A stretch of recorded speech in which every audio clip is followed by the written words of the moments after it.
اللهم صل على محمد وعلى آل محمد وبارك وسلم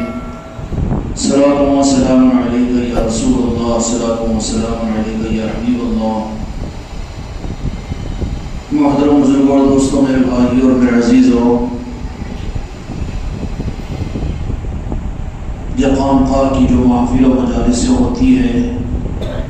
بلکہ اللہ رب العالمین ہم کو اور آپ کو واقعیتاً حقیقی اہل خانقاہ میں شامل فرما لیں۔ یہاں پر صرف رسمی اعتبار سے ان نظاموں کو سمجھنے کے لیے جو آئے، باعتبار ان لوگوں کے جن کو آنے کا موقع نہ ملا ہو، ان سے زیادہ اپنے اوپر افسوس ہوگا۔ یہاں ان چوکھٹوں پر، ان خانقاہوں میں، ان محفلوں کے اندر میں نسبتوں کے اوپر آنا، یہ خدا کا اس زمانے میں اپنے محبوب کی امت پر بہت بڑا انعام ہوتا ہے۔ اللہ تبارک و تعالیٰ کے عظیم نعمتوں اور عظیم انعاموں کی صحیح اور سچی قدردانی کے اللہ ہم کو تم کو توفیق عطا فرمائے۔ اس امت مصطفیٰ پر اللہ تعالیٰ کی جو بڑی بڑی نعمتیں، بڑی بڑی نسبتیں جو اللہ تعالیٰ نے اپنے محبوب کے صدقے میں اس امت پر فرمائی، اگر سوچتے چلے جائیں گے تو پتہ یہ چلے گا کہ زندگی کم پڑ جائے گی، لیکن اس کا حق ادا نہیں ہوگا۔ اس لیے قرآن مجید میں اللہ تبارک و تعالیٰ نے اپنے بندوں کو بار بار اس بات کا حکم فرمایا کہ لعلکم تتفکرون لعلکم تدبرون، کہ تم غور کیا کرو، تم فکر کیا کرو۔ یہ دعوت فکر اور یہ دعوت غور اللہ تعالیٰ نے قرآن مجید کے ذریعے اپنے بندوں کو ادا کیا، جبکہ اس قرآن مجید کے بارے میں اللہ تبارک و تعالیٰ نے فرما دیا کہ لا ریب فیہ ھدی للمتقین، کہ یہ قرآن مجید ہے جو کھلی ہوئی کتاب تمہارے لیے ہدایت کے لیے کافی ہے۔ لیکن پھر اسی قرآن مجید کے اندر اللہ تبارک و تعالیٰ نے لعلکم تدبرون لعلکم تتفکرون جو فرمایا کہ تم غور کیا کرو، تم فکر کیا کرو، اس کا مطلب کیا ہے؟ جبکہ ایک چیز کو اللہ تعالیٰ نے کلیتاً بیان کر دیا کہ ذالک الکتاب لا ریب فیہ ھدی للمتقین، کہ یہ وہ کتاب ہے جس میں شک نہیں، کہ جس کے ذریعے سے تمہیں ہدایت مل جائے گی۔ تو قرآن کے ملنے کے بعد پھر اس قرآن میں اس بات کی دعوت کا دینا کہ فکر کرو، تدبر کرو، آخر اس کے معنی کیا ہے، اس کا معنی کیا معنی لیا جائے گا۔ اس لیے کہ یہ قرآن پاک وہ خزینہ اور وہ سمندر اللہ تبارک و تعالیٰ نے بنایا ہے کہ اس سمندر کے اندر میں جو آدمی جس حیثیت کے ساتھ میں اس قرآن کے سمندر سے مستفید ہونے کی ہمت کرے گا، یہ قرآن اس کو اتنا ہی نوازتا چلا جائے گا، اور جو اس سمندر کی اور اس قیمتی جوہر کی ناقدری کرے تو پھر ان کی قسمت یہ ہے کہ مسلمانوں کی صفوں میں رہ کر، مسجدوں کے مصلوں پر رہ کر، خانقاہوں میں اپنی زندگیوں کو گزار کر بھی، پیری مریدی کے دائروں میں چلتے ہوئے بھی نتیجے اور انجام کے اعتبار سے اللہ کے پاس میں مردود قرار دیے جا سکتے ہیں۔ اس لیے اللہ تبارک و تعالیٰ ہم کو اور آپ کو تدبر کی توفیق عطا فرمائے، فکر کی توفیق عطا فرمائے کہ ہم ہر چیز پر غور کیا کریں، فکر کیا کریں۔ اور سب سے زیادہ قرآن حدیث کے اندر میں غور و فکر اور تدبر کے لیے جو عنوان امت کو دیا گیا ہے، وہ اللہ کی طرف سے اپنے لیے دی ہوئی اللہ کی نعمتوں کے بارے میں ہے کہ اللہ تبارک و تعالیٰ نے تمہیں کیسی کیسی نعمتیں عطا فرمائی، تم اس پر غور کیوں نہیں کرتے؟ حضرات صحابہ کرام رضوان اللہ تعالیٰ علیہ مجمعین کے لیے تو اللہ کی طرف سے ان کے لیے بڑی نعمت یہ تھی کہ وہ اپنے سر کی آنکھوں سے اور میرے آقا کی صحبت میں اور اپنی نظروں سے میرے آقا کا دیدار کیا کرتے تھے۔ ان کے لیے بھی قرآن کہہ رہا ہے کہ تفکر کرو، غور کرو۔ اس کے بعد میں تابعین کا زمانہ آیا تو ان کے لیے خدا کی نعمت، تو وہ جو وجود جو میرے آقا کا دیدار کیے تھے، ان کو وہ دیکھنے والے تھے، تو ان کے لیے تابعین کی ذات اللہ کی بڑی نعمت تھی۔ اس کے کے بعد جب تابعین کا زمانہ آیا تو پھر ان کے لیے اللہ تبارک و تعالیٰ کی طرف سے بڑی نعمت وہ تابعین کی ذات تھی جنہوں نے صحابہ کرام کو دیکھا تھا۔ اب اس اعتبار سے ہوتا چلا جائے گا، اللہ تبارک و تعالیٰ اسی بات پر غور و فکر کا اور تدبر کا حکم فرماتا ہے کہ ہماری طرف سے تمہیں جو نعمتیں مل جائے اس کے اوپر غور و فکر کیا کرو، اس کا شکر ادا کیا کرو۔ اگر شکر کے معنی صرف یہی ہے کہ ہم کو دو جہان کے مالک اپنی نظروں سے نظر آ جاتے تو یہ مقام شکر تھا، یا قرآن پاک کو اللہ تبارک و تعالیٰ ہمارے سامنے نازل کرتا تو وہ مقام شکر تھا۔ اب ہمارے لیے تو یہ نعمتیں وہ نعمتیں نہیں ہیں کہ جو اپنے ظاہری آنکھ سے ہمارے آقا کو تو دیدار نہیں کیا اور قرآن پاک تو ہمارے اوپر نازل نہیں ہوا، تو شکر تو صحابہ کو کرنا چاہیے یا تابعین و تبع تابعین کو کرنا چاہیے، لیکن شکر کا تدبر کا عنوان اللہ نے قرآن مجید کے رب تمہارے اور میرے لیے کس لیے دیا؟ آج سب سے زیادہ میرے دوستوں میرے بھائیوں ہماری روحانیت کے میدانوں میں پیچھے ہونے کی وجہ یہ ہے کہ اگرچہ یہ مرید ہو کر 2 4 10 سال میں بن جاتے ہیں، 15 سال بھی ہو جاتے ہیں، خانقاہوں میں زندگیاں گزر جاتی ہیں، ذکر کی مجلسیں کرتے ہیں اور کرا لیتے ہیں، لیکن ہم اس راہ کے اندر میں ہم مردے بن کر چل رہے ہیں۔ مردے بیساکھی کے اور جنازوں کے محتاج ہوتے ہیں کہ ان کو کوئی چلائے تو وہ چل سکتے ہیں، ان کو کوئی حرکت دے تو وہ حرکت میں آتے ہیں، کوئی ان کو ڈھکلے تو وہ کچھ آگے بڑھتے ہیں، لیکن زندوں کی پہچان کیا ہوتی ہے کہ وہ اپنی ذات سے حرکت کر کے اپنے کو نقصان سے بچاتے ہیں اور اپنی منزل کو پانے کی وہ فکر کرتے ہیں۔ راہ طریقت کے اندر میں اور راہ سلوک کے اندر میں حیات اور ہماری زندگی کی پہچان یہ ہے کہ اس راہ کی ہر نعمت کی ہم اس نعمت کا شکر ادا کرتے ہوئے تدبر اور تفکر کے ساتھ میں کام لیں، تدبر کے ساتھ میں کام لیں، بیانات کے سن لینے کو، مجلسوں کے کر لینے کو اور بیانوں کے کر دینے کو ہم نے اگر اس کا بدل سمجھ لیا ہے تو یہ ہمارے لیے بڑے خطرے کی چیز ہے۔ یہ تو ایک دعوت اور یہ تو ایک پیغام ہوتا ہے تاکہ وہ تفکر کہ چلتی راہ کے اوپر بھی انہیں معرفت ملے گی اور چلتی راہ کے اوپر بھی انہیں میرے آقا کا عشق ملے گا اور چلتی راہ کے اوپر بھی ان کے اوپر اللہ تبارک و تعالیٰ کی نظر عنایت اور معرفت کے خزانے ان کے لیے حاصل ہوں گے، لیکن وہ کب ہوگا؟ جیسے دنیاوی معاملات کے اندر میں دنیا کی چیزوں میں بھی ترقی کے لیے آدمی کے لیے شرط ہے کہ آدمی اس کی قدر کرے اور اس کا حق ادا کرے۔ اگر آدمی دکان لگایا ہوا ہے تو دکان کی ایک محنت ہے، اس کا ایک حق ہے، اور اس کا حق یہ نہیں کہ دکان لگا کے لفظ دکان کے اوپر اس کو منافع نہیں ملے گا، بلکہ اپنا تفکر، اپنا تدبر اور اپنی فکر کو مطالبہ کرتی ہے اس دکان کی کامیابی کے لیے۔ ملازمت ہے، ملازمت مل گئی ہے، بات ختم ہو گئی ہے، بالکل کند اور سد ہو کر اپنے آپ کو ملازمت کے نقشے میں لگائے اور یہ سمجھ لیں کہ میری ملازمت میری زندگی کے اسباب کو اور میری زندگی کی ضروریات اس سے پوری ہو جائیں گے، تو ملازمت بھی اس بات کا مطالبہ کرتی ہے کہ ملی ہوئی ملازمت کی یہ قدر بھی کرے اور اس کا حق بھی ادا کرے۔ اسی طریقے سے کیا خیال ہے کہ اللہ تعالیٰ نے تم کو مجھ کو مسلمان بنایا، دو جہان کے مالک کا کلمہ پڑھنے والا بنایا، ایک تو ہماری طرف اس بات کا تقاضا اللہ کی طرف سے ہوتا ہے کہ ہم اس کا شکر ادا کریں۔ کبھی تم کو اور مجھ کو عام لوگوں کی بات چھوڑ دیجئے، بیمار ہو گئے ہیں، موت کے قریب پہنچ گئے ہیں، صحت مل جائے، اللہ تیرا شکر و احسان ہے کہ تو نے مجھے صحت دے دیا۔ دنیا کے الجھے ہوئے کام تھے لیکن وہ سلجھ گئے ہیں تو اس کے اوپر دور کا شکرانے بھی پڑھ لیتا ہے، آدمی شکر بھی ادا کر دیتا ہے۔ اگر جو چیز اندازے میں نہیں تھی، اگر وہ نعمت اور وہ دولت جس کو یہ سمجھ رہا ہے وہ حاصل ہو جائے،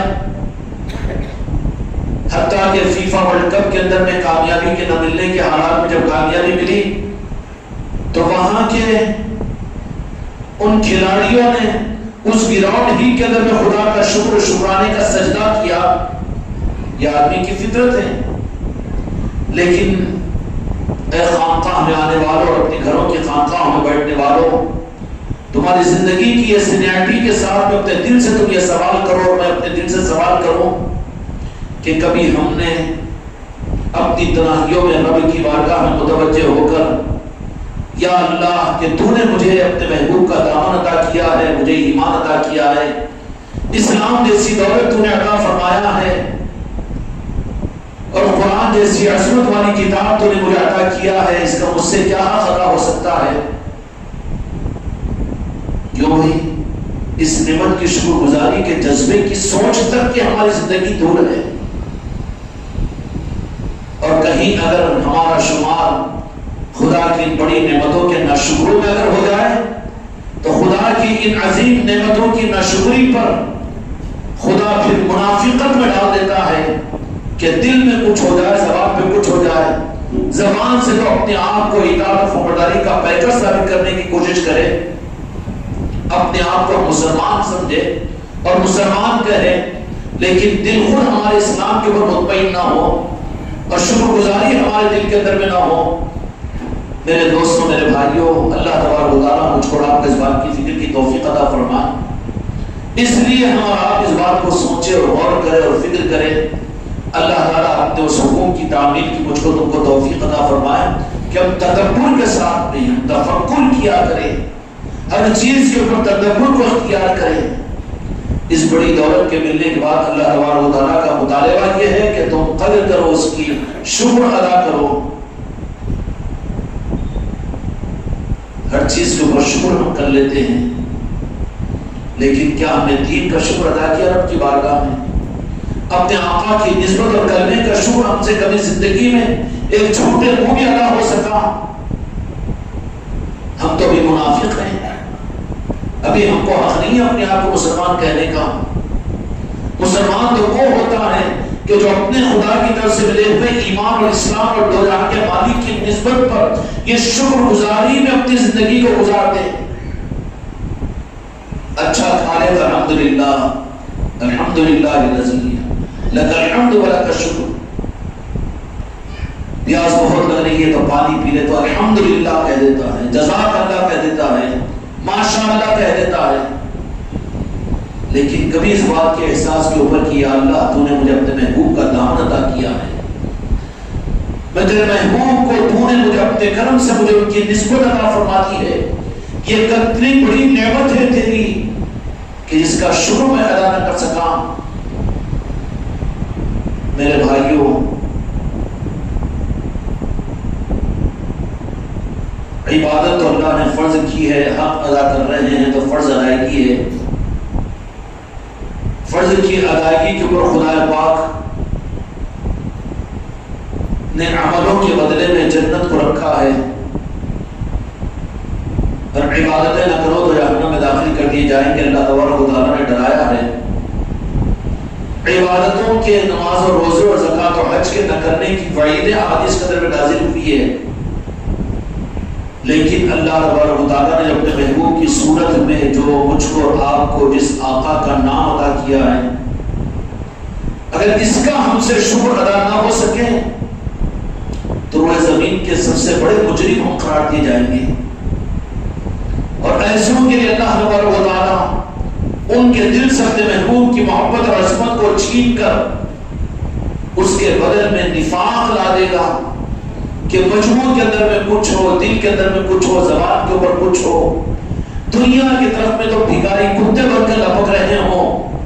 لیکن خدا کی نعمتوں کے بارے میں بالکل ہمارا دل غافل ہو، ذکر کی مجلسوں میں ہم ذکر کر لے رہے ہوں، نعتوں کی مجلسوں میں ہم نعتیں پڑھ لے رہے ہوں، صلاۃ و سلام کی مجلسوں میں درود پاک اور سلام پڑھ لے رہے ہوں، لیکن اس کا تعلق ہمارے قلب کے ساتھ نجی زندگی میں کتنا ہے؟ کتنی مرتبہ پسیج کر آنکھوں سے آنسو نکل جاتے ہیں کہ یا اللہ تو نے اپنے محبوب کی نسبت مجھے عطا کی، مسلمان مجھے تو نے بنایا، ایمان کی دولت تو نے مجھے عطا کی ہے، اور پھر اس کے بعد میں اور کتنا بڑا کس انعام کا شکر ادا کروں۔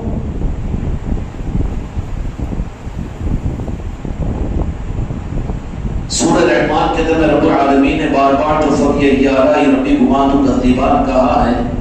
کہ جس کا مفہوم یہ ہے کہ تم اللہ کی کن کن نعمتوں کی ناشکری کرو گے، ناقدری کرو گے، تو اللہ تبارک و تعالیٰ نے بار بار اس آیت پاک کو جو دہرایا ہے یہ بات تو نہیں ہے کہ اللہ تبارک و تعالیٰ نے قرآن پاک کی صورت کو بڑی کرنے کے لیے بار بار ایک ہی آیت کو اللہ تعالیٰ نے بار بار دہرایا ہے۔ اللہ کی نگاہ کے اندر میں دنیا اور دنیا کی زندگی، دنیا کی راحت، دنیا کی چین و سکون، یہ دنیا جو ہمارے سامنے جس کے اوپر ہماری راہ ٹپکتی ہے، جس کے اوپر ہم دنیا کی پوری زندگی کے بنانے کے لیے حق کی راہ کو چھوڑ کر گمراہیت اور یزیدیت اور گمراہیت کے راستوں کو اختیار کرتے ہیں، حرام کی پرواہ نہیں، حلال کی رعایت نہیں، حقداروں کا حق مار دیا جاتا ہے، حرام روزی کو اختیار کرنے سے بھی نہیں چوکتے، یہ سب کچھ کیا جاتا ہے کہ اللہ تعالیٰ نے سورہ رحمان کے اندر میں بار بار یہ جو بات تاکید کے ساتھ نے فرمائی کہ تم ہماری کن کن نعمتوں کی ناقدری کرو گے، ناشکری کرو گے، تو یہ بار بار تکرار اللہ تعالیٰ نے کن نعمتوں کے بارے میں فرمایا تھا۔ خدا کے پاس میں نعمتوں میں کون سی نعمت شمار ہوتی ہے؟ جبکہ قانون خدا کا یہ ہے کہ روئے زمین کے اوپر اس کا باقی اس کا کافر بھی اگر کوئی بندہ ہو تو یہ ممکن ہے کہ 300 برس تک اس کو ایسی صحت ملے کہ سر میں درد بھی نہ ہو، اور خدا کا ایذا کا انکار کرنے والا کافر قارون بھی ایسا ہو کہ جس کے خزانے لامحدود ہو، خدا نے خزانوں کا مالک اس کو بنا دیا، بہترین محلات و مکانات کا مالک شداد کو بنا دیا، اگرچہ کہ وہ کافر تھا۔ خدا کے پاس میں نعمتوں کی بنیاد یہ نہیں ہے، وہ تو اپنے انکار کرنے والے کافر کو بھی دنیا یہ سب کچھ دے دیتا ہے، پھر خدا کے پاس میں نعمت کیا ہے؟ اب رہا مسئلہ یہ کہ نعمت یہ ہے کہ جنت، جہنم سے بچانا، یہ بھی اللہ کے پاس اتنی بڑی نعمت نہیں ہے، اس لیے کہ یہ تو اللہ تبارک و تعالیٰ اپنے بندوں کو، اس لیے میرے آقا نے ارشاد فرمایا جس کا مفہوم یہ ہے کہ گناہگار اللہ کی رحمت کو اتنا تلاش نہیں کرتے جتنا اللہ کی رحمت گناہگاروں کو تلاش کرتی ہے، کہ بخشش کے لیے تو خدا کی رحمت بہانے ڈھونڈتی رہتی ہے، حتیٰ کہ حدیث میں یہ باتیں تم کو اور مجھ کو معلوم ہوئے کہ زندگی بھر کی بدکار عورت نے ایک پیاسے کتے کو پانی کے پلانے پر خدا نے اس کی مغفرت کر دی، جنت میں پہنچا دیا، جہنم سے بچا دیا۔ اب یہ روح بھی کیسا ہے کہ جنت و جہنم کے عنوان کے اوپر ہم خدا کا شکر ادا کریں، پھر وہ شکر اللہ ہم سے چاہتا کیا ہے، اللہ کا مطالبہ کیا ہے، کون بندے اللہ کے پاس میں شکر گزار بندوں میں شامل ہوں گے، اور اللہ تبارک و تعالیٰ نے غور و فکر اور تدبر کا حکم جو دیا اس کی منشا کیا ہے، اور پھر ان نعمتوں کا تذکرہ جو بار بار بندوں کو اللہ نے فرمایا کہ فَبِأَيِّ آلَاءِ رَبِّكُمَا تُكَذِّبَانِ کہ خدا کی کن کن نعمتوں کی ناشکری کرو گے۔ آخر وہ نعمتیں ہیں تو کون سی نعمتیں رب العالمین؟ دنیا تیرے پاس اتنی بڑی نعمت نہیں ہے، قارون جیسا مال تیرے پاس اتنی بڑی نعمت نہیں ہے، جسم کی فرعون جیسی صحت اتنی بڑی نعمت نہیں ہے، شداد جیسے محلات اچھے مکانات تیرے پاس اتنی بڑی نعمت نہیں ہے، پھر نعمت تیرے پاس میں کیا ہے کہ جس کے بارے میں ہم شکر کریں، اور کس کے بارے میں تو کہہ رہا ہے کہ بار بار کہ اللہ کی کن کن نعمتوں کی ناقدری کرو گے، ناشکری کرو گے، آخر اس سے مراد کیا ہے؟ تو اس سے مراد اللہ تبارک و تعالیٰ اپنے بندوں کو جس بات کے غور و فکر کی دعوت دیتا ہے لعلکم تتفکرون لعلکم تدبرون، اس کا مطلب یہ ہے کہ یہ غور و فکر کیا کرے اس بات کے اوپر کہ اللہ تو نے مجھے انسان بنا کر اپنی پہچان کا کلمہ بھی عطا کیا، یہ بھی ایک نعمت ہے، انسان بنایا یہ بھی نعمت۔ کبھی ہمارے اندر میں چیز پیدا ہوئی؟ ہم تو غافل ہیں، کہنے کو اپنے آپ کو ذاکر کہہ رہے ہیں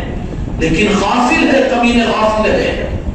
ہم دنیا کے لیے تو بہت امید رکھتے ہیں اور بہت نقل و حرکت کرتے ہیں، بہت سفر کرتے ہیں اور بہت دنیا کی جھکماری کرتے ہیں کہ کسی طرح سے دنیا ہم کو حاصل ہو جائے، خوب محنت لگے ہوئے ہیں، لیکن حق کے رخوں پر ہماری محنت نہیں ہے۔ کہاں ہے حق کے رخ پر محنت؟ اگر رہتی تو پھر زندگی کا انداز کچھ عجیب ہوتا۔ ٹھٹراتی ہوئی صدی کے اندر میں صبح جا کر دکان کا کھولنا مشکل نہیں، طبیعتوں کے خراب ہونے کے باوجود آفس کو جانے میں رکاوٹ نہیں، دنیا کی مصروفیت اور مشغولیتوں کی وجہ سے اپنے آفس اور دکانداری اور ملازمتوں کے اندر میں رخصت نہیں، لیکن ہیلے اور بہانے اگر کہیں پر ہو جاتے ہیں تو حق کی راہ میں ہو جاتے ہیں، تو ہم سے بڑے کمینے کون ہوں گے کہ جن کو نسبتیں ملنے کے باوجود ہم جان بوجھ کر ان نعمتوں کی ناقدری کر رہے ہوں۔ ایسی ناقدری کرنے والوں کو اللہ نے فرمایا کہ تم کن کن نعمتوں کی ناقدری کرو گے؟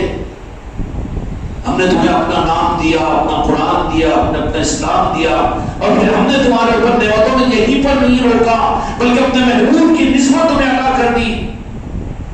ان میں سے ایک ایک نعمت ایسی عظیم نعمت ہے کہ نبیوں نے نبوت کو حاصل کرنے کے باوجود اللہ کی بارگاہ میں عرض کیا کہ یا اللہ اگر تو ہمیں نبوت نہ دیا تو کم از کم اس نبی آخر الزمان کی امت ہمیں بنا دے۔ ہر مرید اپنے سینے پر ہاتھ رکھ کر ایمان کے ساتھ قسم کھا کر، قسم کھائے تو رخ صحیح ملے گا، ورنہ برباد مت ہو۔ خالی بیانات کے سننے کو، نعتوں کے پڑھنے کو اور نعتوں کے سنانے اور ذکر کے اجتماعی کر لینے کو اگر تم اپنی اصلاح کے لیے کافی سمجھ رہے ہو تو تم گمراہ ہو رہے ہو۔ یہ نہیں ہے، دل کا رخ حق کی طرف ہونا ضروری ہے، وہ فکر و تفکر ہمارے اندر پیدا ہونا کہ جو تم کو تنہائیوں کے اندر میں بٹھا کر کہ تمہارے اندر میں تمہارا دل بھر کر آئے اور رب کی بارگاہ میں خاموش آنسوؤں کا سمندر امڑے اور دیکھنے والا کوئی دوسرا نہ ہو، رب ہو اور تم ہو کہ یا اللہ میں کیا تیری نعمتوں کا شکر ادا کر سکتا ہوں۔ ماں باپ کو دیکھ کر شکر ادا کرتا ہے، صحت کو دیکھ کر شکر ادا کرتا ہے، دنیا مل جائے تو اس کو دیکھ کر شکر ادا کرتا ہے، لیکن کبھی تو نے اس بات پر رب کی بارگاہ میں ایک دکھاوے کا ایک آنسو بھی بہا کہ میں کہاں تھا اس قابل کہ تو نے مجھے انسان بنایا،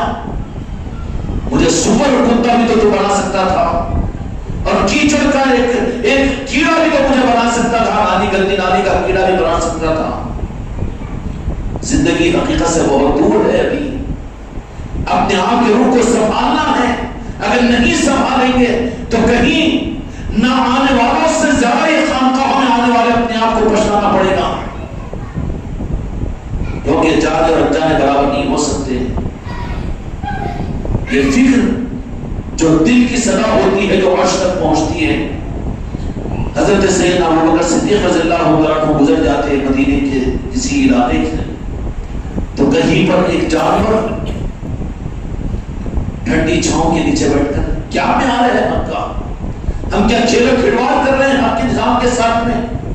بے فکری کی زندگی، بے حیائی کی زندگی ہماری کہ چلو لائٹ لے لو، نماز پڑھ لیے، احسان کر لیے، ذکر کر لیے، بہت ہو گیا کام، مجلس میں آگے بہت ہو گیا۔ یہ نہیں ہے، گمراہیت کے رائے ہیں۔ دیکھا کہ جانور ٹھنڈی چھاؤں کے نیچے بیٹھا ہوا ہے، جگان کر رہا ہے، وہیں پر ٹھہر گئے اور جانور کو مخاطب کر دینے لگے کہ جانور کاش کے ابوبکر کو اس کی ماں نے جنا ہی نہ ہوتا، بلکہ تجھ جیسا جانور بنا دیا جاتا، ابوبکر سے تو قیامت میں حساب لیا جائے گا اور تجھے تو مٹی بنا دیا جائے گا، تجھے حساب بھی دینا نہیں پڑے گا۔ سمجھ میں آئی بات؟ اپنے کو ذلیل کتا بول لینے کو تیار نہیں ہوتے۔ سور اور خنزیر کی مثال کو دیتا ہوں، کو چڑ آ جاتی ہے۔ ابھی کتنے کے دلوں کے اوپر یہ ہارٹ اٹیک آیا ہوگا جو مریدوں کو بھی اتنی بڑی بڑی باتیں بول رہے ہیں، لیکن یہ راستہ میرے بچوں ضائع مت کرو عمر کو۔ اللہ کے بڑے انعامات میں سے انعامات ان نسبتوں کی صورت میں تم کو مجھ کو ملے ہیں، اس کے لیے اپنے روح کو صحیح کرو۔ کمالات کے حاصل کرنے کے لیے خانقاہ محمدی کا نظام ہے، یہ جماعت اور مسلکوں کے لیولوں پر چلنے والا نظام نہیں ہے۔ اگر تم نے اور ہم نے اس کو بھی اگر اپنے مزاج کے ایک رسم کی ایک چیز بنا لی تو میرے بھائی اپنی زندگی کو ضائع کرنا ہے اور اس پر پھر پچھتانا پڑے گا تم کو مجھ کو۔ ٹھنڈی سانس چھوڑی اور کہا کہ جانور تم کتنا مست اور مزے کے اندر میں ہیں کہ جب بھوک لگتی ہے تو ہرا گھاس کھا لیتا ہے اور پیاس لگتی ہے تو پھر ندیوں کا نالیوں کا پانی پی لیتا ہے اور ٹھنڈے چھاؤں کے نیچے بیٹھ کر تیری زندگی پوری ہو جائے گی، لیکن حساب تو ابوبکر کو دینا ہے۔ کبھی سوچا میں اور تم نے بھی کبھی ایک ٹھنڈی سانس تمہارے اندر میں آئی اپنی بیماری پر، اپنی طبیعت پر، اپنی صحت کے لیے، اپنی دنیا کے کاموں کے میں پرانا بھی آتا ہے،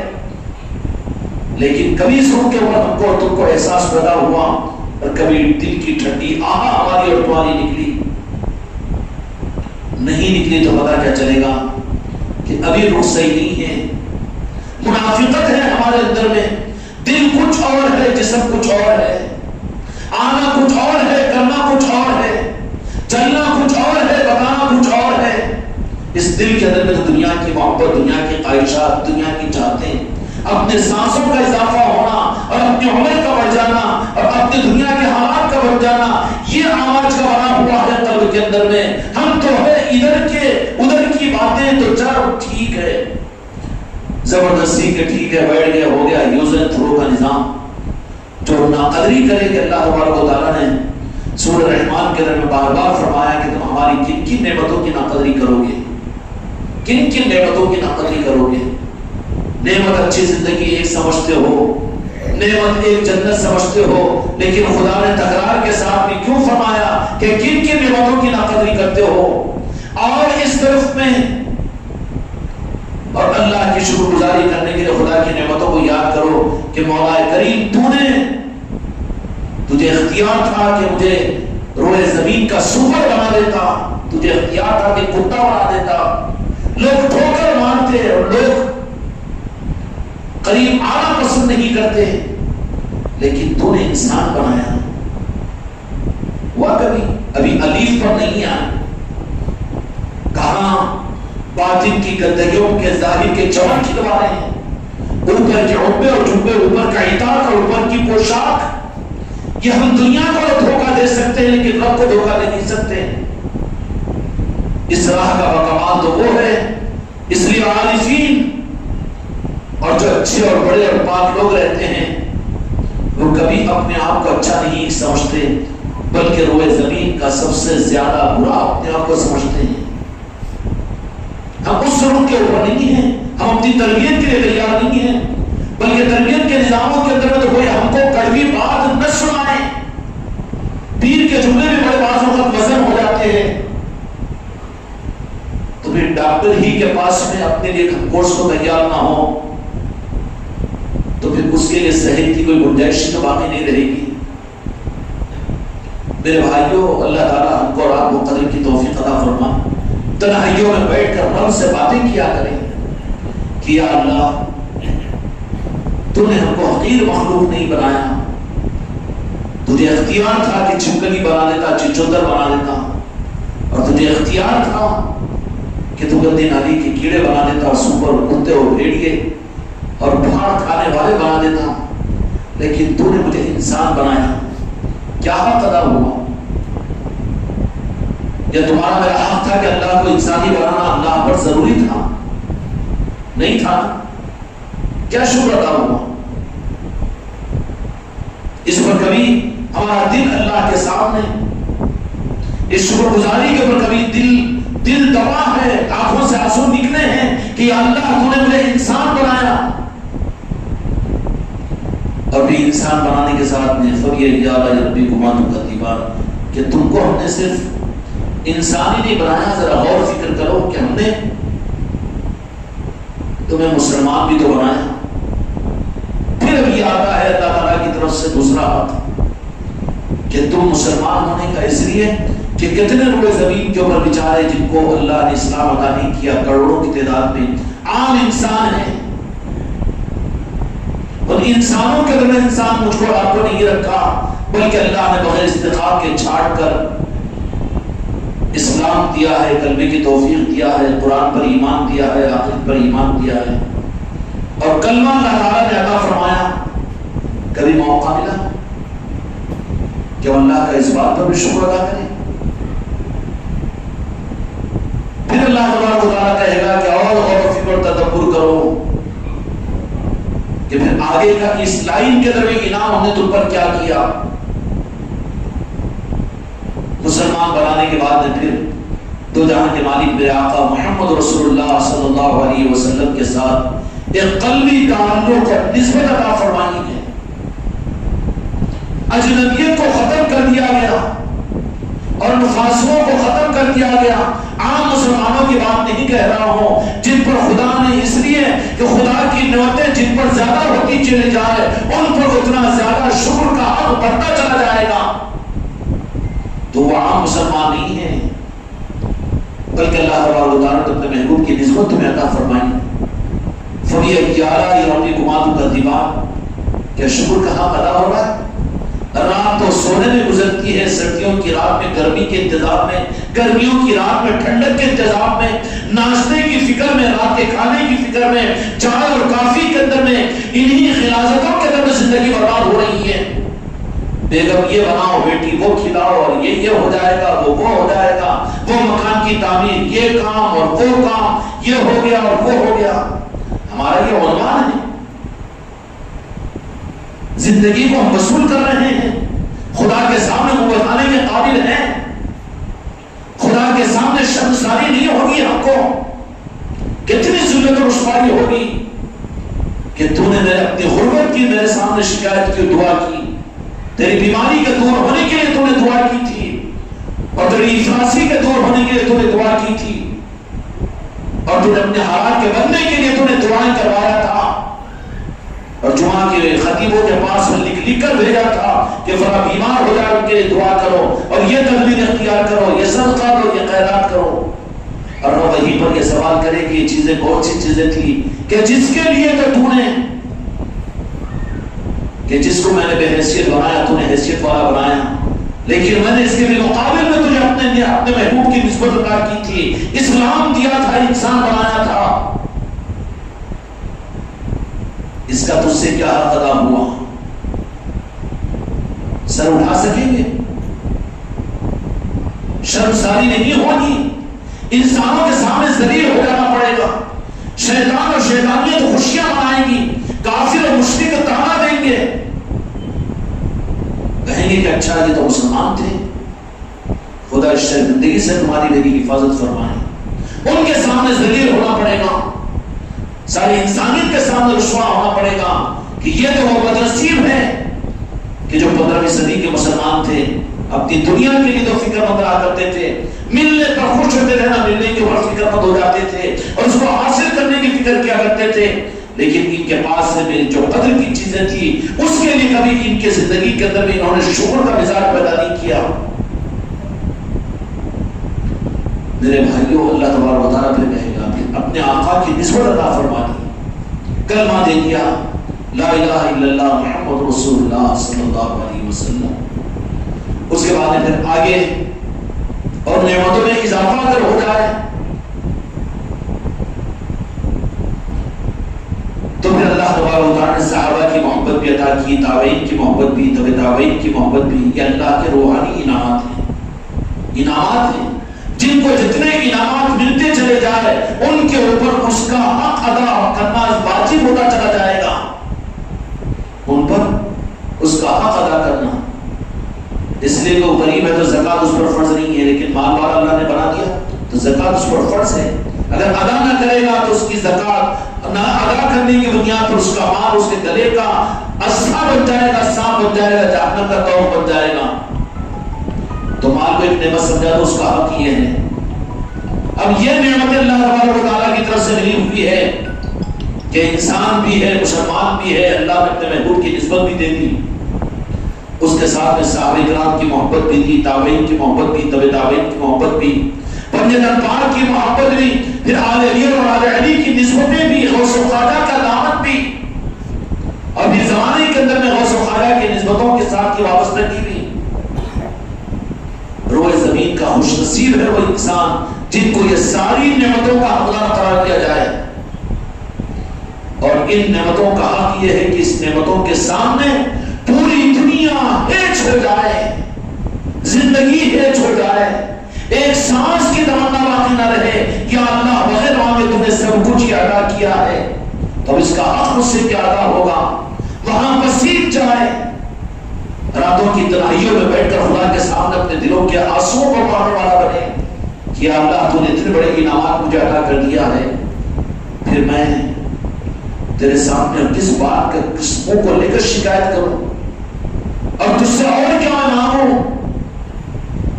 میرے بھائیوں، جتنی نعمتیں خدا کی طرف سے روحانی نعمتوں کے اندر اضافہ ہوتا چلا جائے گا، اس کا شکر اور اس کا حق اتنا بڑھتا چلا جائے گا۔ اس لیے اللہ کے مقرب بندے جو جتنے آگے اللہ کے مقرب بندے ہوتے ہیں وہ اتنا زیادہ اپنے کو خطرے میں محسوس کرتے ہیں،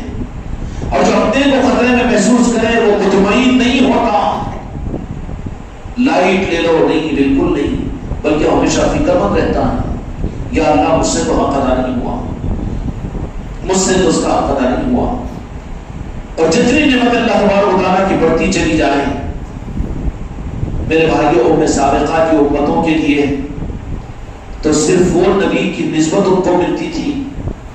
لیکن امت محمدیہ کے لیے تو سوالات نبیوں کی نسبت اس امت کو ہے، اور نبیوں کے امام دو جہاں کے مالک میرے آقا کی نسبت اس امت کو تم کو مجھ کو ملی ہے، اور اس کے ساتھ اور نعمتوں میں اضافہ ہوتا اگر چلا گیا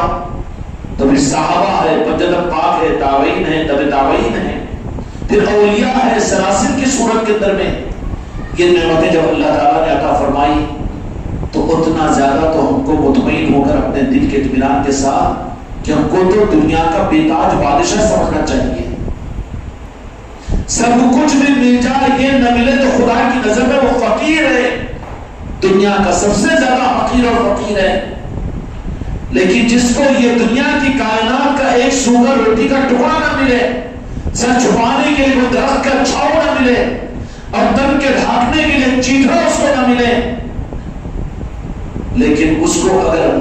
اللہ نے روحانی نعمت عطا فرما دیا تو اللہ تبارک و تعالیٰ کہتا ہے کہ وہ دنیا کا سخیوں میں سب سے بڑا سخی ہے۔ خوش قسمتی سے زمانے کے اندر بھی یہ نعمتیں ہم سے ملی ہوئی ہیں، جن کو جس درجے کی نعمتیں ملی ہیں ان پر اس درجے کا شکر واجب ہے، شکر واجب ہے، نہ شکری حرام ہے نہ شکری کفر ہے، اور کفران نعمت کا بدلہ یہ ہوگا وَإِن كَفَرْتُمْ إِنَّ عَذَابِي لَشَدِيدٌ کہ اللہ دی ہوئی نعمتوں کو چھین بھی لیں گے اور پھر اللہ تعالیٰ اس کو عذاب علیم میں مبتلا کریں گے۔ اور عذاب علیم کیا ہے؟ عذاب علیم کا مطلب دکھ دینے والا عذاب۔ آج غیر محسوس طریقے سے امت دودھ دینے والے عذاب میں مبتلا ہے، دکھ دینے والے عذاب کے اندر ہے،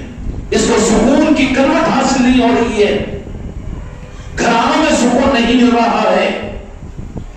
اور اپنے دنیا کی نشوں میں حالانکہ دنیا بہت ہے، دنیا کے حالات اچھے سے اچھے ہیں، اچھے سے اچھے ہوتے جا رہے ہیں، کمائی کے نظام زیادہ سے زیادہ ہے، لیکن اس کے باوجود عذاب علیم کی پہچان یہ ہے کہ جس کو جتنا اچھا سمجھو نا اس کے قریب پہنچو تو اتنا زیادہ وہ اپنے دل کو نکال کر رکھے گا، تو اپنے دل کا دکھی سامنے رکھے گا۔ اس مسئلے کا حل صرف یہ ہے کہ رجوع ہو جائے رب کی طرف میں اور خدا کی بڑی نعمتوں کی شکر گزاری کے جذبے کو اپنے اندر پیدا کرے۔ اللہ تبارک و تعالیٰ نے یہ انعام و احسان کا معاملہ فرمایا اس زمانے کے اندر میں۔ میرے بھائیوں، جن کو خانقاہوں کے ساتھ میں نسبت حاصل ہوئی، غوث و خواجہ کی نسبتوں کے ساتھ میں نسبت حاصل ہوئی، پھر ان کو کفر ہوگا ان نسبتوں کے مقابلے پر دنیا کے تخت و تاج کی طرف میں للچا ہوئی نگاہیں ڈالے۔ جن کو غوث و خواجہ کی نسبتیں مل چکی ہو، پھر وہ دنیا کے عزتوں کی طرف میں نظر ڈالے، ان کے لیے وہ جرم ہوگا۔ بلکہ اس کے آگے بھی یہ کہ جن کو یہ نسبتیں ملی ہوئی ہے غوث و خواجہ کے نسبتوں کی، اس کے باوجود وہ اپنی آخرت کی اصلی جنت کی طرف میں نگاہ ڈالے، وہ بھی ان کے لیے جرم بن جاتا ہے۔ سمجھ میں آئی بات؟ وہ بھی جرم بن جاتا ہے۔ یہی کیا کم ہے اور کیا مانگیں گے رب سے بغیر مانگے اللہ تبارک و تعالیٰ نے یہ اتنی بڑی عظیم نعمت عطا کر دیا ہو، اس پر ہر ایک مطمئن رہے اور ہر ایک اللہ کا شکر ادا کرے، اور ہر ایک اپنے بارے میں صرف زبان سے نہیں، ظاہر سے نہیں اور شکر گزاری کے کلمات پر نہیں بلکہ قلب کے ساتھ میں مطمئن رہے کہ یا اللہ تو نے مجھے ایک ساتھ اپنی عظیم نعمتوں کی کتنی بڑی نسبت عطا فرمائی، اور اس 15ویں صدی کے اندر میں اس ماحول کے اندر میں تو نے مجھے غوث و خواجہ کا دامن عطا کیا ہے اور خانقاہوں کی نسبت عطا کی ہے اور اپنے ذکر کا نظام مجھے عطا کیا ہے۔ ایک طرف میں تو ساری دنیا تخت و تاج اگر سامنے رہے تو یہ ٹھوکر مار اپنی نسبت کے سامنے کھیل و تماشا نہیں ہے، یہ قدری اور ناقدری کا معیار ہے۔ اگر ان نسبتوں کو رکھنے والا بھی دنیا پر راہ ٹپکائے، وہ کیسا، یہ کیسا، وہ کیسا ہو جانا، یہ کیسا ہو جانا، تو یہ تو بڑی نعمت کی ناقدری کر رہا ہے۔ خدا کی نظر میں، خدائی کی نظر کے اندر میں یہ ناقدرہ میں شمار ہوگا، اور خطرہ ہے کہ وہ اس ناقدری کی بنیاد پر اس سے یہ نسبتوں کی نعمت چھین لی جائے گی۔ لیکن خدا کا نظام یہ ہے کہ ایمان والوں کی دستگیری کے لیے اور امت کو سنبھالنے کے لیے خدا نبیوں کو دیا کرتا تھا، لیکن میرے آقا کی دنیا سے پردہ فرمانے کے بعد میں کار نبوت کو کار ولایت منتقل کر دیا۔ نبی کی نبوت کے ساتھ میں وحی کی نگرانی ہوا کرتی تھی، ان کے معجزات ان کی نگرانی کیا کرتے تھے اور حق کو ثابت کرتے تھے۔ اب کار نبوت کو کار ولایت میں منتقل کر دیا گیا۔ کار نبوت اللہ کے دین کو پہنچانا ہے، تو دین تو مکمل ہو گیا، پہنچا دیا اللہ تعالیٰ نے۔ تو اب دنیا میں جو چلے گا وہ کار نبوت نہیں چلے گی بلکہ کار ولایت چلے گی۔ میرے آقا کے پردہ فرمانے کے بعد سے اب دنیا کے اندر میں جو سکہ راج الوقت ہے وہ کار نبوت نبیوں والا کام نہیں ہے بلکہ ولیوں والا کام ہے۔ دین کو پہنچانا نہیں ہے بلکہ دین کو زندہ کرنا ہے، اور زندہ کرنے کے کام کا نام ولایت کا نظام ہے۔ دین کو پہنچانا وہ نبیوں کا کام ہے۔ نبی دین کو لا کر دیتے تھے انسانوں کو کہ اللہ نے یہ دین دیا ہے، یہ آسمانی کتاب دی ہے اور یہ قرآن پاک دیا ہے۔ نبی دین دیتے تھے، وہ نبیوں والا کام تھا۔ اب نہیں کہنا کہ نبیوں والا کام، اب میرے آقا کے پردہ فرمانے کے بعد میں اور میرے آقا کے سیلاب کے بعد میں کہنا خاتم النبیین لا نبی ہماری، اب کوئی نبی نہیں آئے گا۔ تو کار نبوت کی دنیا میں ضرورت نہیں ہے۔ کہہ رہا ہے، اگر عقیدے کے ساتھ میں کہہ رہا تو بڑا مجرم ہے وہ، کہ نبیوں والا کام، نبی والا کام کیا کرے گا؟ وہ اللہ سے نبی دین کو لے کر دین دے رہا، تو کون سا دین دے رہا؟ اب کیا چلے گا اس کا قائم مقام؟ کار ولایت ہے، اولیاء والا کام۔ اور اولیاء والا کام کیا ہوتا ہے؟ اب نبیوں والے کام کے لیے تو خدا پاک نے وحی کی نگرانی اور اللہ تعالیٰ کے راست نگاہ کے ساتھ میں نبیوں کے نظام کو خدا نے چلایا۔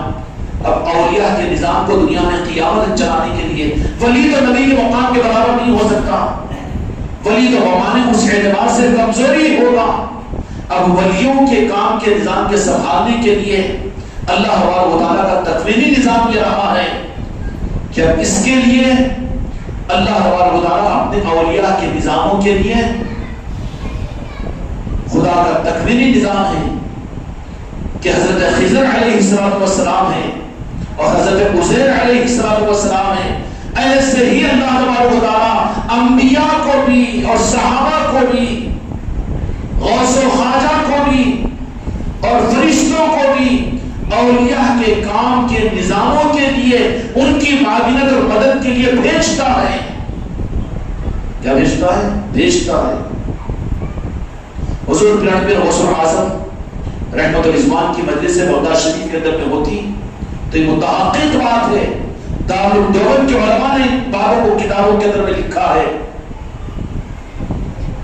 کہ حضور پیران پیر غوث اعظم کی محفل میں کثرت کے ساتھ میں انبیاء اکرام علیہ السلام آیا کرتے تھے، اور حضرت خضر علیہ السلام اس زمانے کے اولیاء کو مل کر یہ کہتے، خضر علیہ السلام سے نبی تھے نام خضر علیہ السلام، سورہ کہف میں جن کا تذکرہ ہے، اولیاء کو کہتے ہیں کہ کہاں؟ تو بولے کہ ہم تو پیران پیر غوث اعظم کی ہر مجلس میں رہتے ہیں،